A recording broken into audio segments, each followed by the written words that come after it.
Well, hello everyone. Not done a video for I think the week after the wheels actually, so a couple of months, but obviously due to things around the world, we're not racing.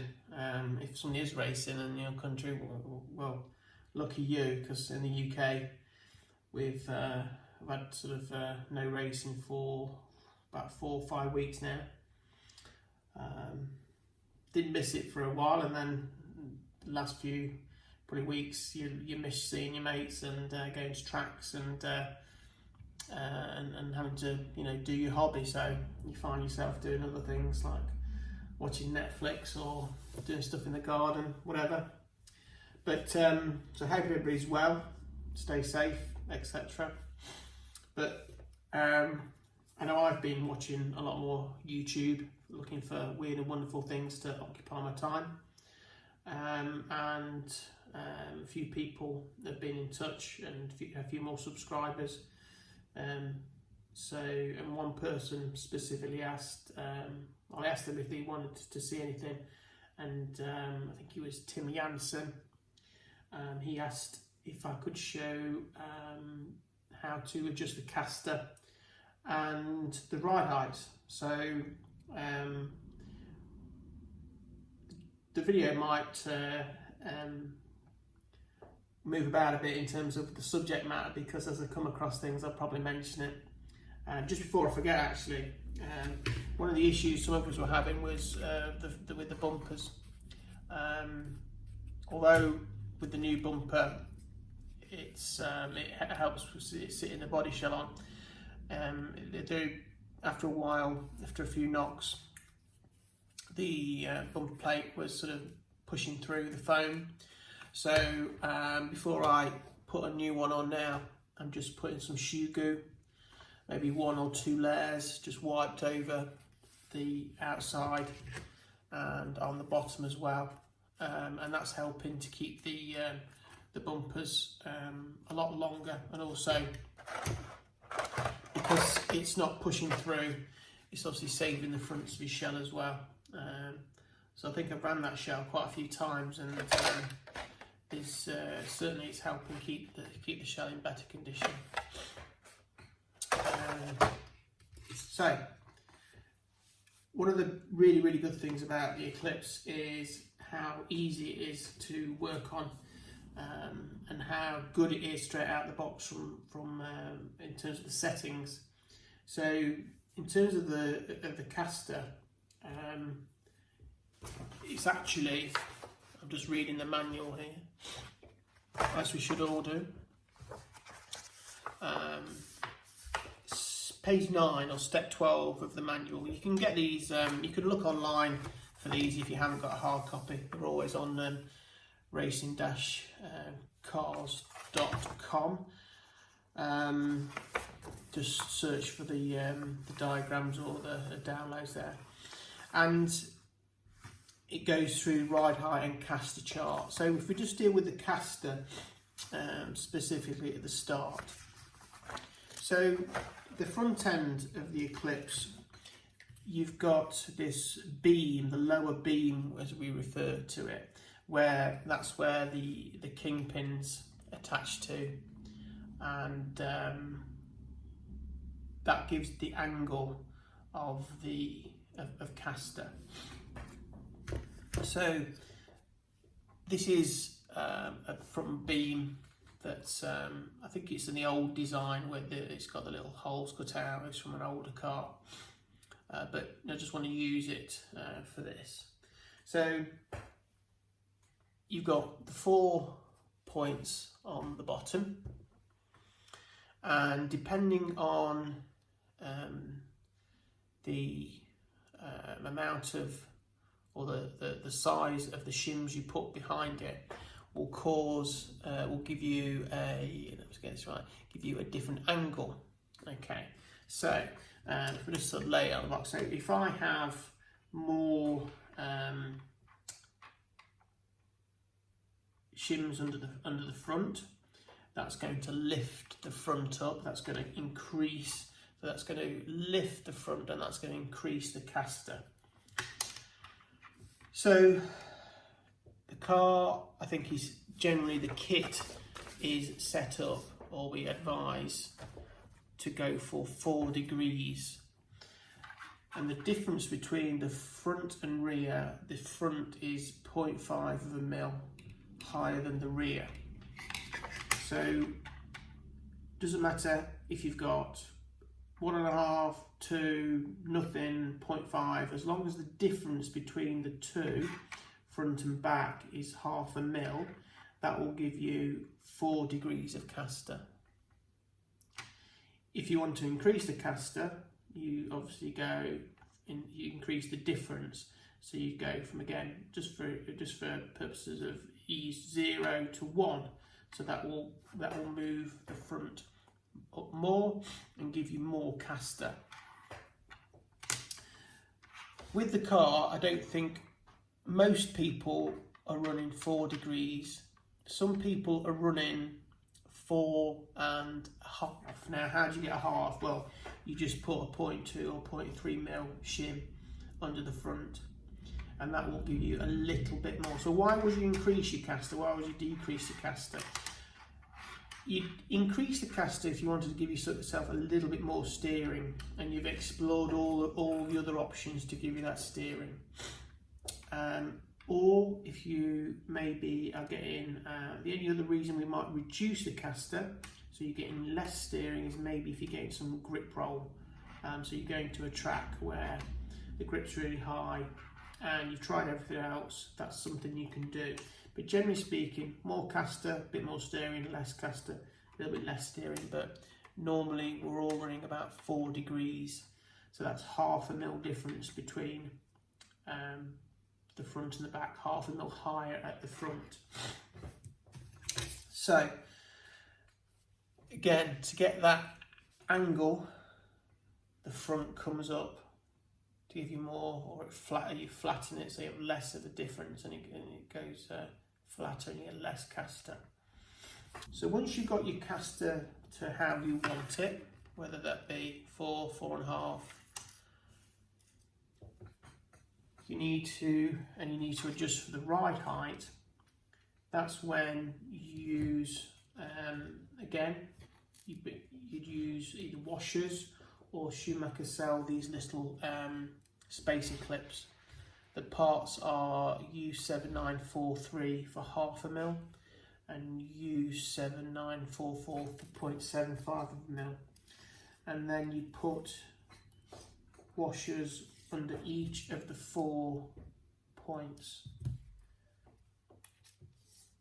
to give you less ride height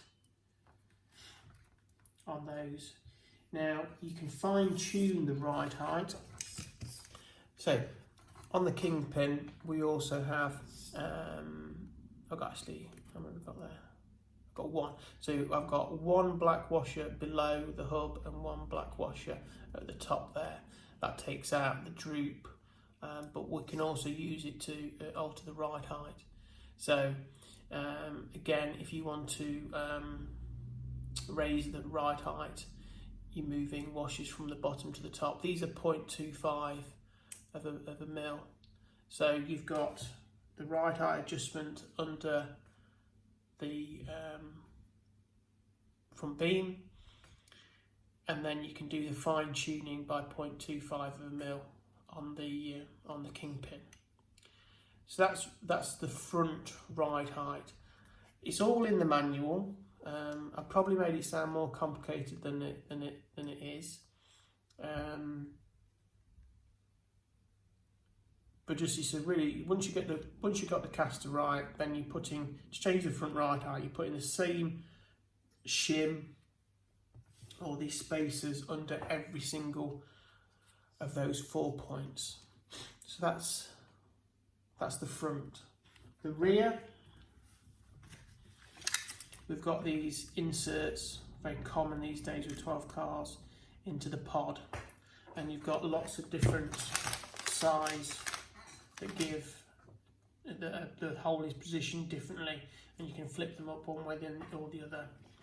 And again, you might want to set the car up, you have a bit of a guess. Again, in page 22, it gives you an approximate shim on those. So for example, this is giving you for the right height of 3.5 mil, which is a good starting point. Say your tyres are 43 mil, you would need the 0.25 with the 0.25 at the bottom. You get used to, as you build the cars up and you obviously tyres are changing, you get used to it. But that's only really one aspect of what can affect the ride height. The other aspect of what can affect the ride height is the rear spring. And sometimes this is an area where people can go wrong a little bit, so I just want to go through this. So as always, when you're doing ride height adjustments, make sure there's a battery in the car on those. So we need to set the pod angle. So that's the angle that the pod sits relative to the chassis. And that can be used as a tuning tool, but again, the kit suggests 4.3. The only time it goes a little bit smaller than that. So I find the sweet spot between about 4.2 and 4.3. So once I've got the car, I've obviously got tyres that are perfectly equal in size, front and rear, the battery's in, and then bring the car to the edge of the table, set your calipers to 4.25, and then you want to be able to put the calipers in and feel that there's no up and down play. So once you've done that, the other thing you can do at the same time there is check the droop. And again, the droop, so push your ride height in, that's 3.6, and then lift the car up until it just about wants to come off the ground. And if you can spin the tyres, it's off the ground. If I just go down one step, it wants to go forward. So push it down until you can spin the tyres. And the difference between the two measurements, so that was 3.6, that was 4.6. So that's a mil of droop. And again, anywhere between 1 mil, 1.2 is about what most people run. More droop, maybe better if the grip's low or if it's really bumpy. Less droop, bit more aggressive with those. So just play around with it, but again, sweet spot 1.2 mil on those. So once you've got that done, you've set your pod angle. While you're there, you can set your droop, and then if you need to move the car up and down at the rear, you just pick a bigger or smaller insert to set the ride height. Again, just if there's anything people want to go through, just drop a note in the messages,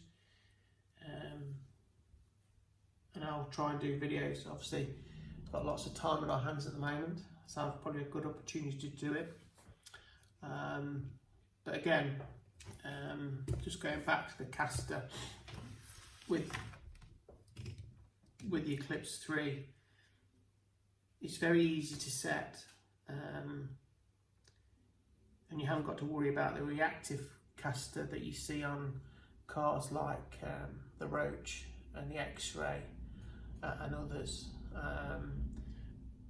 it's all done. It's a lot more predictable, the front end, and it's a lot easier to maintain. So it's more consistent. So each time you're putting it down on the track, you sort of know where you are with it. You're not getting any nasty surprises. So it's very simple, but it's very effective. Front end.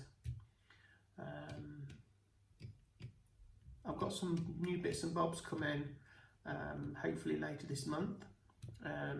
This has got a carbon chassis on it still, and this has got the alloy. So I want to change this over to a carbon, the alloy chassis from the carbon. So just to sort of, I might just have, when I change it over, I might just get the video rolling and sort of go through it, just so you can watch me take this apart, put it back on again, and also then I'll go through how I refit the electrics for the first time into it on a chassis, just the way I go about balancing the car on those. Again, hope you like the video. If you do, like it. If you want to subscribe. So I'm not doing as many videos at the moment because we haven't got much to talk about. Again, hope everybody's healthy, and look forward to seeing people at trackside soon. Take care.